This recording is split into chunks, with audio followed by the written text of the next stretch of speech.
boxing is one of those things where it's like one night you could be fighting a crowded VFW and warming up in some little alleyway. The next night you can have your own dressing room and be boxing outside on a pretty cool stage. And if done really well, your ass can be out on Las Vegas Strip at some point.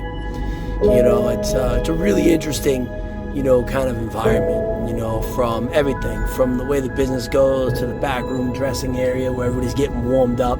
The same familiar faces that become your family, the shit talking that you guys have and the laughter and the joy that goes on with that, along with, the losses, right? Sometimes you might even have to fight one of your friends, and that's just kind of the way things go in this business, on any given night.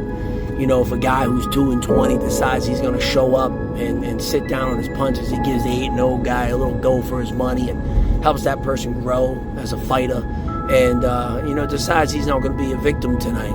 It's an amazing thing to kind of bear witness to.